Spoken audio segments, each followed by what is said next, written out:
He thought he was meeting a glamorous model, but when a lonely CEO sits across from a struggling single mom, everything he believes about love, success, and life shatters in one unforgettable night. What happens next will leave you speechless. Stay till the end. Adrian Blake had everything most people dreamed of: power, success, and wealth beyond imagination. At just 39, he was already the CEO of one of New York's largest real estate corporations. His company's glass towers touched the sky, and his name appeared in business magazines with headlines like "The Man Who Turned Concrete into Gold."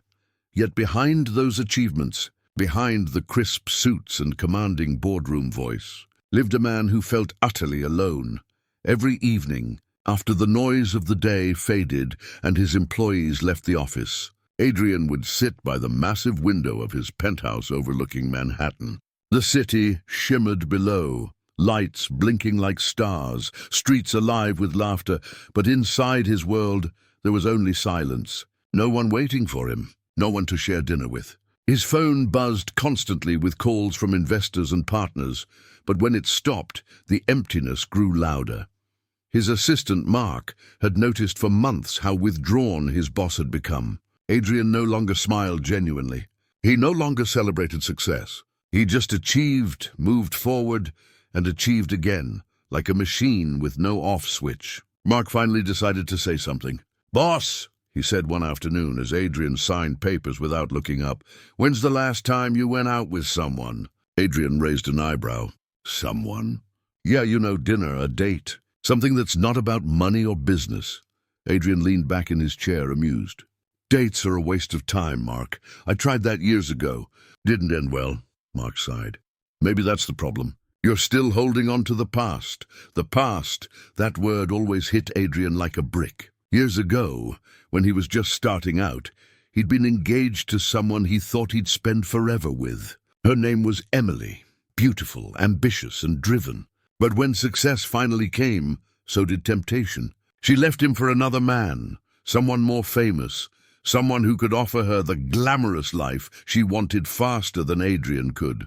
It broke something inside him. Since then, he had promised himself never to trust again. But loneliness is strange. It doesn't knock loudly. It creeps in quietly, stealing bits of you until you realize you're empty. Mark wasn't giving up. "Listen, my wife has a friend who's single. She's stunning, a model, glassy, sweet, everything a guy like you deserves. Just one date. What's the worst that could happen?" Adrian looked up at him with a skeptical smile. "A model, huh? Sounds like someone who'd run if I didn't have a black card," Mark chuckled. "Maybe. Or maybe she's the one who makes you forget what time it is." There was silence for a moment before Adrian sighed. "Fine, one date. One dinner. And if it's terrible, you owe me an apology and a round of golf in peace," Mark grinned. "Deal." That night, as Adrian sat in his home office, he wondered why he'd agreed.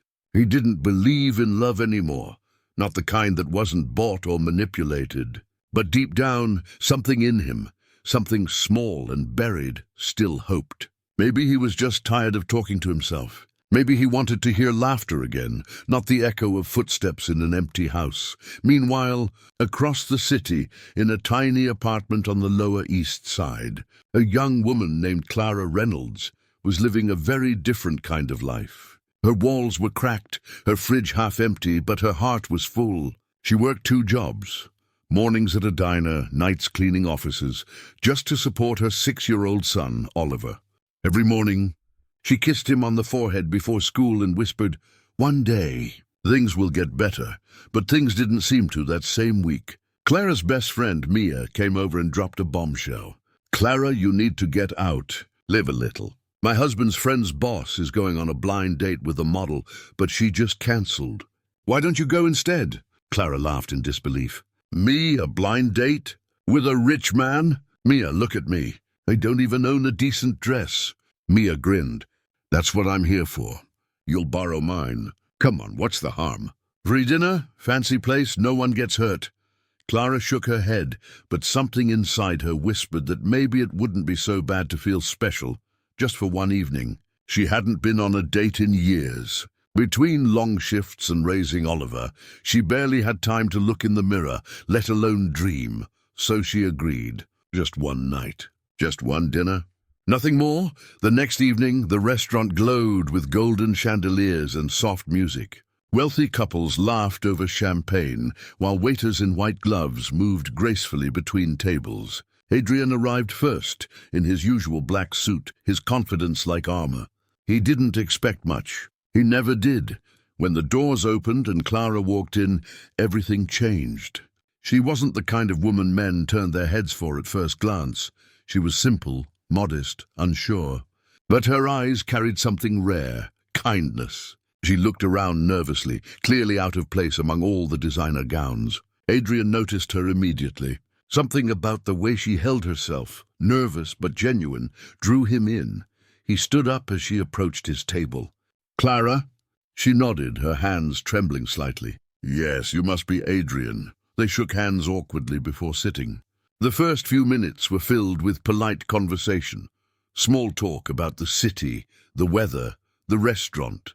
Adrian studied her quietly. There was no pretense in her voice, no attempt to impress him. When she accidentally knocked her spoon and muttered, "Oh gosh, I'm sorry," blushing furiously, he found himself smiling, a real, warm smile he hadn't felt in years. Clara noticed and smiled back, relieved. For the first time in a long time, the air around him didn't feel cold. It felt human. Neither of them knew that the night they sat together, two strangers from opposite worlds, would change everything about their lives. Adrian thought he was meeting a model. Clara thought she was pretending to be someone she wasn't. But fate had other plans, because sometimes it's not who you plan to meet that changes your life. It's the one you never expected. Adrian couldn't shake off the strange feeling that followed him home that night. The dinner had ended politely, without promises or plans, but something about Clara's soft laughter and the way she'd looked at him with unfiltered honesty had stayed in his mind.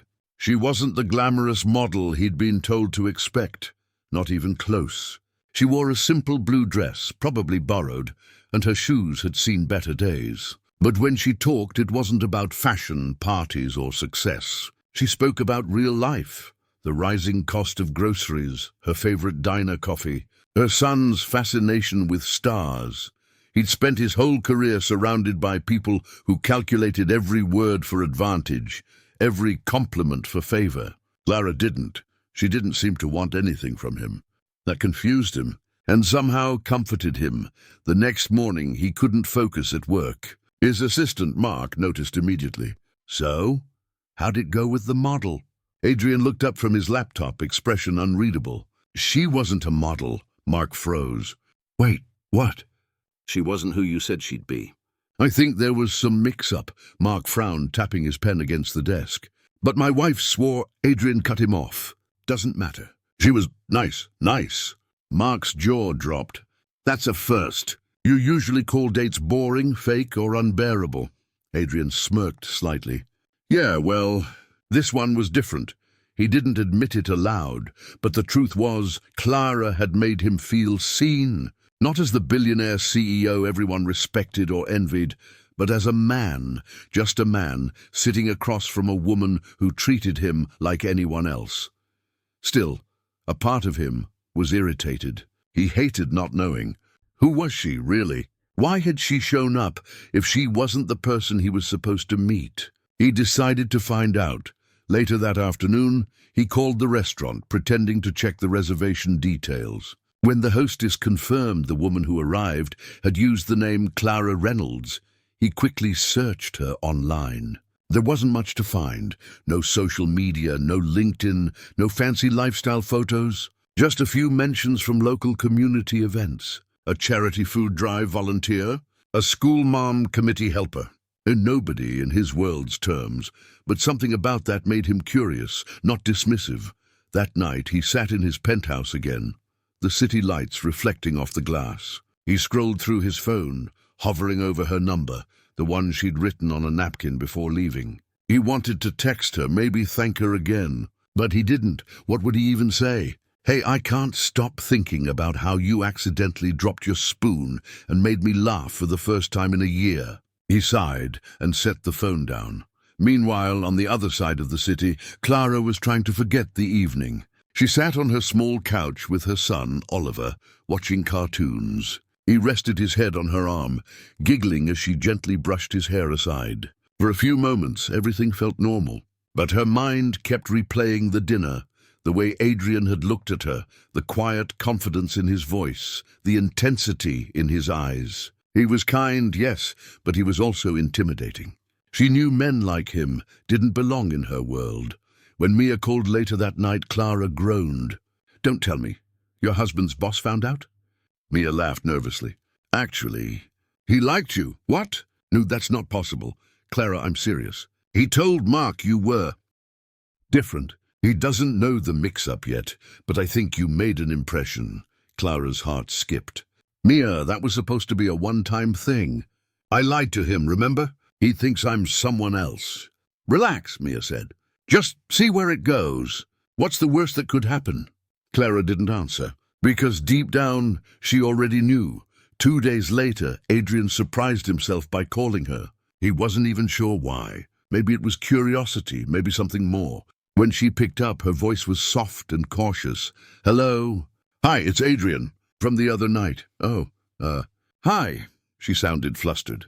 "I didn't expect—" "I was wondering," he interrupted, "if you'd like to grab coffee sometime.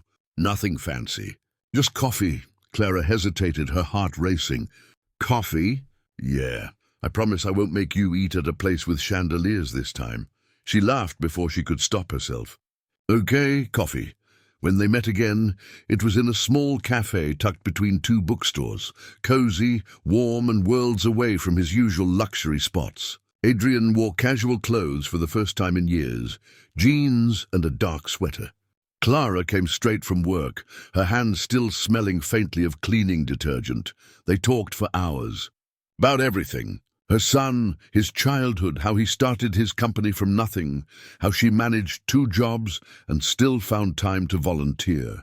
She told him about Oliver's dream of becoming an astronaut, and Adrian promised to send him a telescope someday. The more they talked, the less it felt like 2 strangers meeting, and more like 2 people rediscovering something they'd both lost long ago: connection.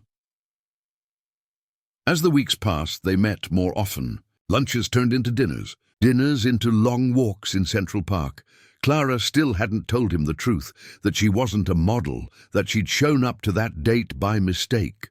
She wanted to, she really did. But every time she looked into his eyes, she froze. She didn't want to lose whatever this was, even if it was built on a lie. And Adrian, on his part, didn't push. He didn't ask questions. He liked the mystery. It made her different. Everyone in his world bragged about their wealth, their success. Clara never did. She talked about sunsets, music, and little joys, like making pancakes with her son on Sundays.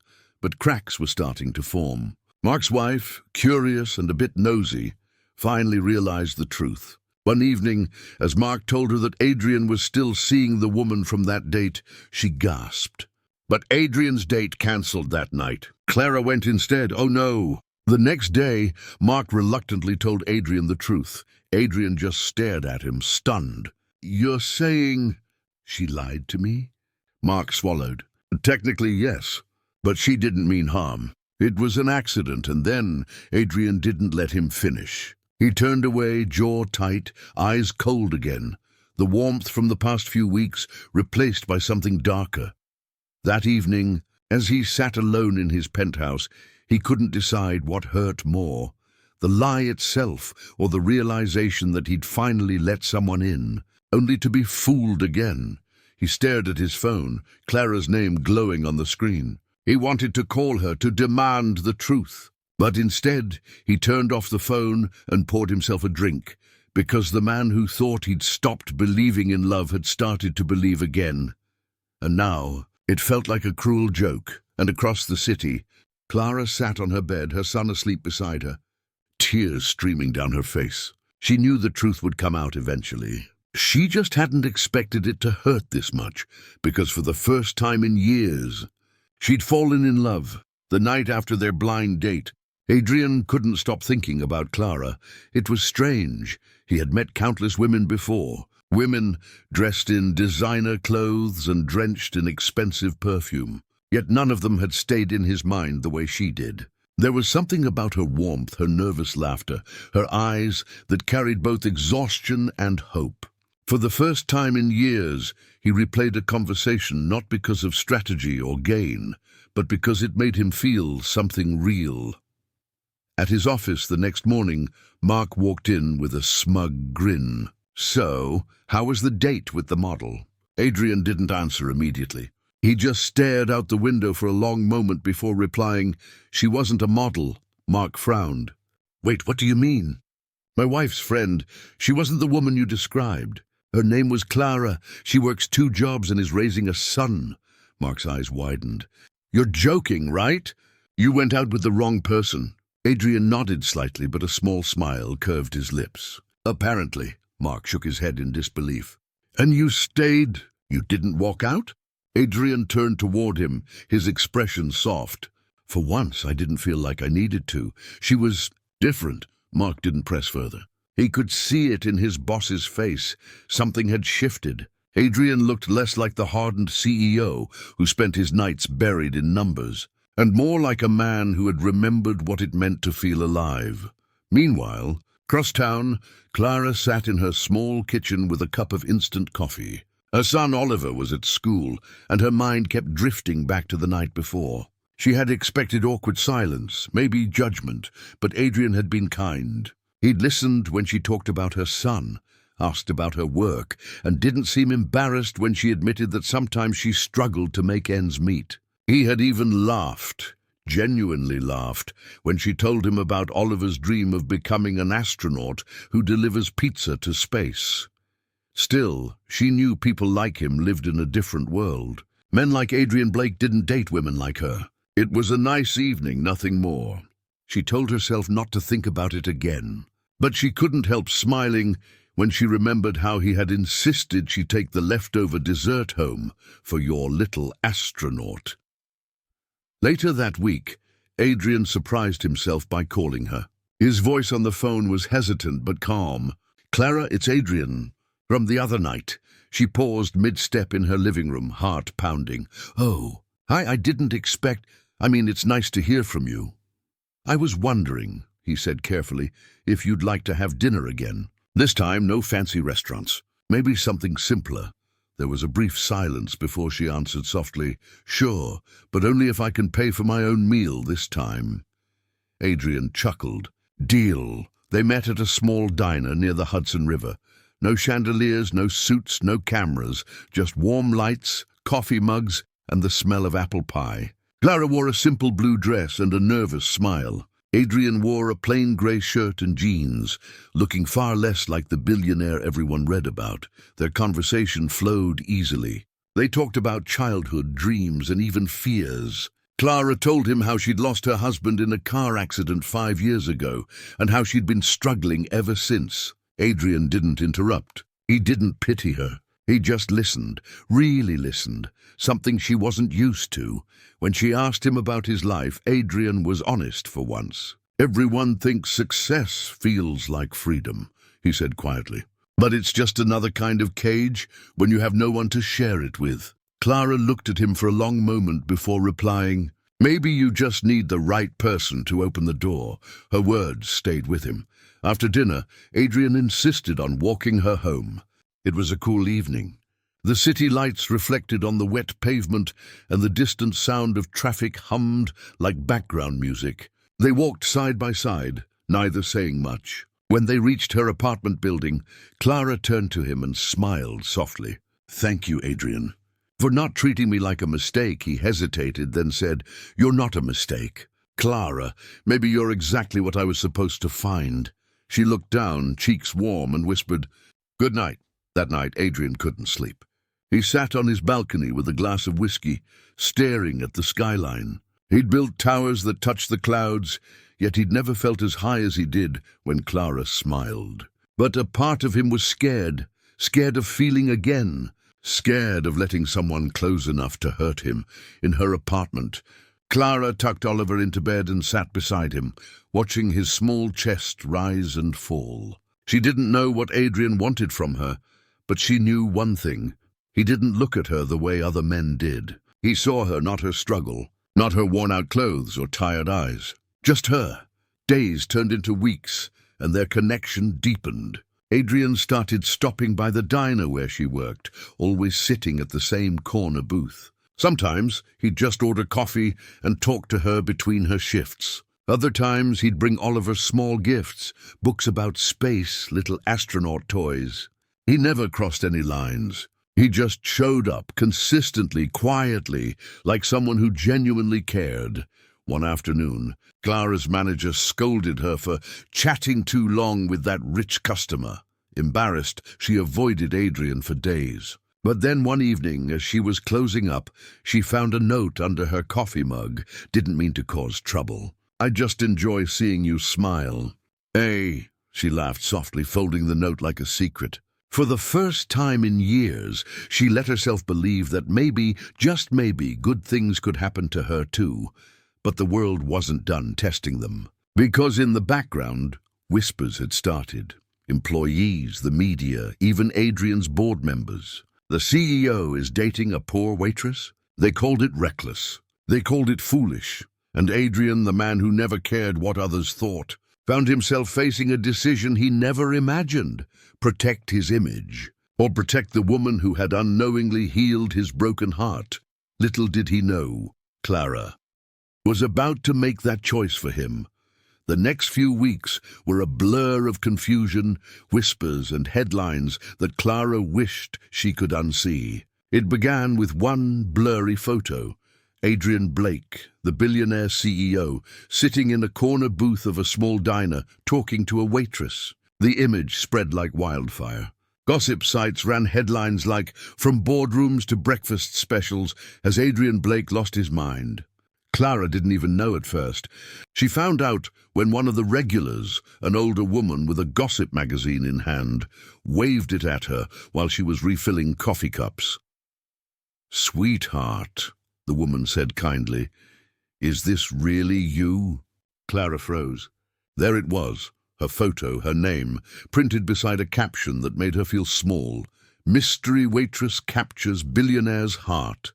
Her heart sank. She could almost hear the laughter of people reading it, mocking her for thinking she belonged anywhere near a man like Adrian. She finished her shift with trembling hands, barely able to smile at customers. When she walked out that evening, Adrian's car was waiting near the curb, his sleek black Mercedes looking completely out of place beside the rundown diner. He stepped out, dressed in a dark coat, eyes filled with worry the moment he saw her. "Clara," he said softly, "I'm so sorry. I didn't want this to happen." She shook her head, looking away. "People are talking, Adrian. My manager's furious. I could lose my job. I'll talk to him." "No," she interrupted, her voice sharp but shaky. "That's exactly what I don't want. I don't need you fixing things with your money. That's what they already think. That I'm using you." Adrian sighed, running a hand through his hair. "You know that's not true." "I do," she said, tears welling up. "But they don't. And sometimes what people believe hurts more than what's real." For a long moment, they stood there in silence, the city's noise fading into the background. Adrian wanted to reach for her, to pull her close and promise her that none of it mattered. But he knew that for her, it did. She had spent her life being judged, overlooked, underestimated. The last thing she needed was pity disguised as protection. The next few days were hard. Reporters lingered outside her apartment building. Customers whispered. Even Oliver came home from school one day asking, "Mom, why did the kids say you're dating a prince?" She didn't know how to explain it to a 6-year-old, that adults could be cruel in ways even children couldn't imagine. Adrian's world wasn't any calmer. His board called an emergency meeting. They didn't say it outright, but their tone was clear. "End this before it damages the company." One of the senior members even dared to say, "A CEO's image is everything, Adrian. Dating someone like her sends the wrong message." He stared across the table, cold and furious. "Someone like her?" "Yes, the man replied nervously. Someone who, well, doesn't exactly fit your lifestyle. Adrian pushed back his chair slowly, his voice like ice. You're right. She doesn't. She's kind, honest, and doesn't pretend to be something she's not. Qualities this room could use more of, and with that he walked out, leaving behind a board of stunned executives. That night, Adrian drove to Clara's apartment. Rain poured heavily, blurring the city lights. He knocked on her door, soaked and breathless. When she opened it, she looked startled to see him standing there, dripping water on her worn-out welcome mat. Adrian, what are you doing here? He stepped inside, his voice urgent. I needed to see you. I don't care what people say. I don't care about the press or the board. I care about you, Clara. You and Oliver. Her heart ached hearing his words. She wanted to believe him, she did. But reality pressed down like a weight. You think it's that simple?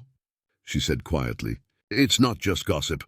It's my life. I can't hide from this. I can't let my son grow up hearing people whisper that his mom is a charity case. Adrian looked at her with pain in his eyes. Then what do you want me to do? Walk away? She hesitated. Every part of her wanted to say no, to tell him she needed him just as much as he needed her. But then she saw Oliver's drawing on the fridge, a picture of their small apartment, with Mom plus me written in blue crayon. And she knew what she had to do. Yes, she whispered. Walk away. The words hung heavy in the air.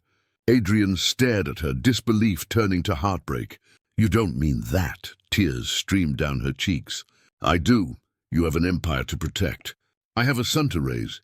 Those two worlds don't mix, Adrian. He took a step forward, voice breaking. Clara, please. But she turned away, unable to meet his eyes. Good night, Adrian. And just like that, the door closed between them. Days turned into weeks. Adrian buried himself in work, trying to drown out the silence she'd left behind. But no matter how many deals he closed or meetings he led, nothing filled the emptiness. His penthouse felt colder than ever. Every time he passed by the diner, he glanced through the window, hoping just once to see her smile again. Meanwhile, Clara tried to move on too. She picked up extra shifts, focused on Oliver, and told herself she'd done the right thing. But every night, when she tucked her son into bed and the apartment went quiet, her mind drifted back to him, the way he looked at her, not as a waitress or a charity case, but as someone who mattered. One evening, as she was cleaning tables after closing, she found something odd, a small envelope placed on the counter with her name on it. Inside was a folded letter. Clara, if walking away made your life easier, then I'll respect that. But know this, the door to mine will always be open. Her hands trembled as she read it. She could almost hear his voice in every word, steady, patient, kind. She tucked the letter into her apron pocket, heart aching but somehow lighter. Months passed. The media moved on. The gossip died down. Life fell into a quiet rhythm again, until one cold December morning, Clara received an unexpected call. Miss Reynolds? A woman's voice said. This is from Blake Industries. Mr. Blake asked if you could stop by his office. It's about a charity initiative you might be interested in. Clara hesitated. I think there's been a mistake. I don't work with charities. The woman smiled through the phone. Mr. Blake insisted you'd say that. Against her better judgment, Clara agreed. That afternoon she arrived at Blake Tower, nervous, unsure, clutching her worn-out purse like armor. The receptionist led her to the top floor, where the elevator doors opened to reveal the same man she thought she'd never see again. Adrian stood there, waiting. He looked different, not just in appearance, but in presence. The sharpness in his eyes had softened. He greeted her gently. Clara, thank you for coming. She took a deep breath. What is this about? He smiled faintly. I started a new foundation for single parents trying to rebuild their lives. I wanted you to help lead it. Clara blinked in disbelief. Me? I'm not qualified. You're the most qualified person I know, he interrupted softly. You've lived it. You know what it means to fight and still stay kind. Her throat tightened. Why are you doing this, Adrian? He stepped closer, eyes glistening. Because I realized something. I built my life chasing success, But the only time I truly felt alive was when I was sitting across from you in that tiny diner, talking about nothing and everything." For a long moment neither of them spoke. The air between them was filled with all the words they hadn't said, all the feelings they'd both tried to bury. Finally, Clara whispered, "I thought walking away was the right thing." "It was," he said gently. "But so is coming back." A tear slipped down her cheek as he reached out and brushed it away. "I don't know if I can fit into your world," she admitted softly. "Then I'll build a new one," he said simply. "For us." At that moment, Oliver ran in, guided by Mark, who smiled proudly from the doorway. "Mom!" the boy shouted, waving a small astronaut toy in the air. Adrian bent down, grinning. "Hey there, space explorer. You still delivering pizza to the moon?" Oliver giggled. "Only if you come with us." Clara laughed through her tears, looking between them, her son and the man she thought she'd lost, and as snow began to fall softly outside the tall glass windows of Blake Tower, Adrian took her hand. Sometimes love doesn't come with perfect timing or glamorous beginnings. Sometimes it arrives in the simplest moments, a shared meal, a kind word, a second chance. Adrian had spent years building an empire, but it wasn't until he met Clara that he learned what true success felt like, coming home. When Ethan woke up the next morning, sunlight poured softly through the curtains, warming the edge of his face. He blinked a few times, letting the golden glow remind him of where he was and what had just happened the night before. For years, his mornings began with silence, emails, and a feeling of emptiness so deep that no luxury car, no business deal, no mansion could fill it. But now something was different. He could still hear the faint echo of laughter, Emma's laughter, and the sound of her little boy's giggles as they ran around the park. That sound had stayed with him all night. He sat on the edge of the bed, rubbing his face as a rare smile tugged at his lips. "What are you doing to me, Emma?" he whispered under his breath. For a man who once saw emotions as weakness, he was now completely undone by a single mother who wore second-hand clothes and smiled like she owned the sunrise. At his company's headquarters, things were as usual, fast-paced, cold, efficient. The staff moved quickly through the glass hallways, speaking in clipped tones about reports and profits. But even in the middle of meetings, Ethan's mind wandered. He remembered how Emma had nervously tucked her hair behind her ear, how her son had fallen asleep against her shoulder in the cafe, and how she had looked at him, not for his money, but with something pure, something he hadn't felt in years, kindness. Later that evening, Ethan made a decision that startled even himself. He asked his assistant to find out where Emma worked. She wasn't a model, like he was led to believe by his friend's prank, but a waitress at a small diner downtown. When he walked into that diner later that night, heads turned. The richest man in the city, sitting in a booth that smelled like old coffee and grilled cheese. It didn't fit the picture. But Ethan didn't care. He saw Emma behind the counter, her hair tied up, her apron stained, yet she still carried that same quiet grace. When their eyes met, she froze, almost dropping the plate in her hand. "Ethan, what are you doing here?" she asked, breathless. He smiled, the same gentle smile that had haunted her since the date. "I was hoping you'd let me try that famous apple pie you mentioned." She laughed nervously, trying to compose herself. "You remembered that?" "I remember everything," he said softly. Over the next few weeks, Ethan kept visiting the diner. Sometimes he came alone. Sometimes he brought small gifts for her son. Nothing expensive, just things like a baseball or a set of crayons. He didn't flaunt his wealth. He didn't try to impress her. He just showed up, consistently, genuinely. And slowly Emma's walls began to crumble. But not everyone was happy about it. When the media caught sight of Ethan Reed, the city's most eligible bachelor, spending time with a diner waitress and her child, headlines exploded. "CO falls for single mom? Ethan Reed's secret family." The noise grew louder each day. Emma began receiving strange calls, customers whispering behind her back, and one night she broke down in tears. Ethan found her sitting on the back steps of the diner, hugging her knees, her eyes red. "Ethan, this can't go on," she said quietly. "People are cruel. They're saying things about me, about my son. I can't let him go through this." He sat beside her, silent for a moment before speaking. "Emma, I spent years surrounded by people who only cared about my bank account. You're the first person who saw me as human. Don't let them take that away from us." She shook her head, tears falling. "You don't understand. You can walk away from this and be fine. I can't." For the first time in years, Ethan felt powerless. He wanted to fix it, to protect her, but love wasn't a problem he could solve with money. So he did something he had never done before. He stepped back.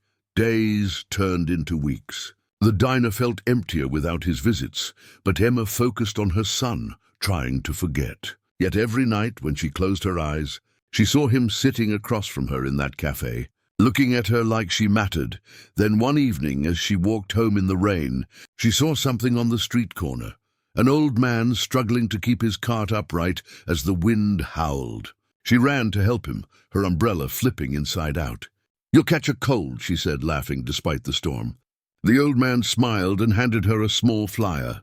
It read, "Community Center Opening, funded by the Reed Foundation. Free meals and education for single parents." Her heart stopped. She stared at the name, Ethan Reed. The next day, she went to the new community center where children were playing and parents gathered for workshops. And there he was, Ethan, talking to a group of volunteers. His sleeves rolled up, no bodyguards, no cameras. When their eyes met again, the world seemed to stop. "You did this?" she asked, barely able to speak. He nodded. "You once told me that people like you don't get second chances. I thought maybe it was time someone changed that." Tears welled in her eyes. "You didn't have to." "I wanted to," he interrupted softly.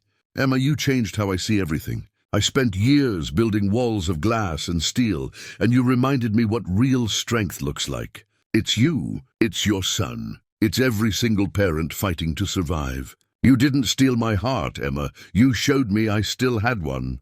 For a moment she couldn't breathe.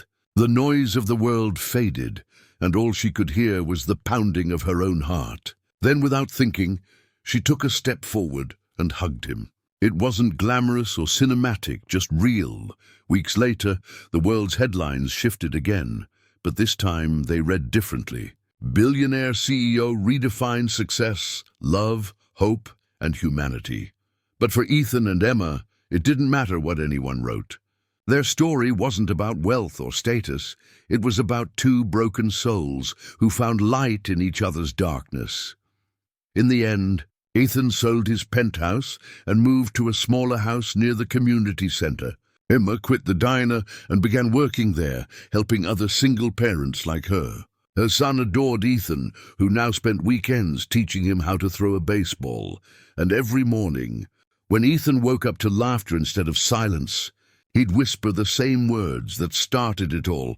"What are you doing to me, Emma?" Only now the answer was clear. She had given him something no amount of money could buy: family, purpose, and love.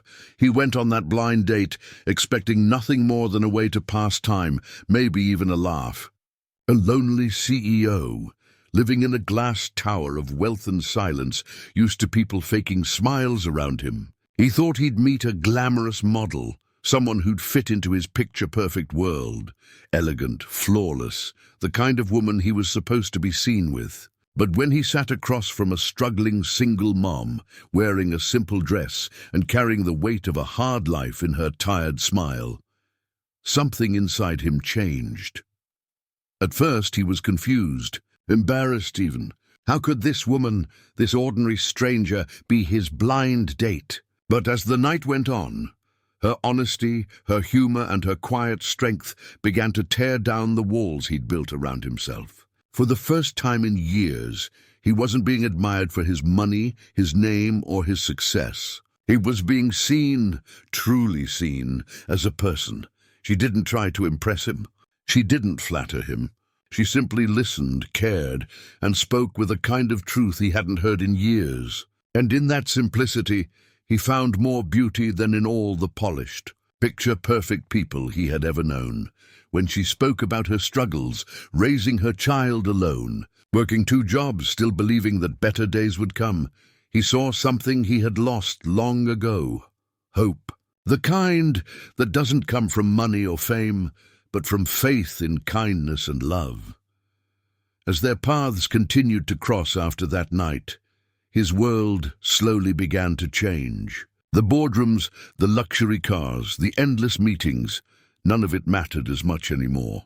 What mattered was the laughter that returned to his heart, the feeling of coming home to something real. But love, especially love that challenges our pride, is never simple. He faced judgment, whispers, people questioning how a powerful CEO could fall for someone who had nothing. Yet when he looked at her, he realized she gave him something no one else ever did: peace. And that's what this story is truly about. It's not about wealth, status, or image. It's about 2 broken souls who found healing in each other. One who thought he had everything, and one who had almost nothing, until they discovered what it really means to love and be loved. If this story touched your heart, don't just click away. Take a moment, like the video, subscribe for more heart-touching stories, and share it with someone who still believes love can happen when you least expect it. Because sometimes, the person who changes your life forever isn't the one who looks perfect. It's the one who simply sees the real you when no one else does.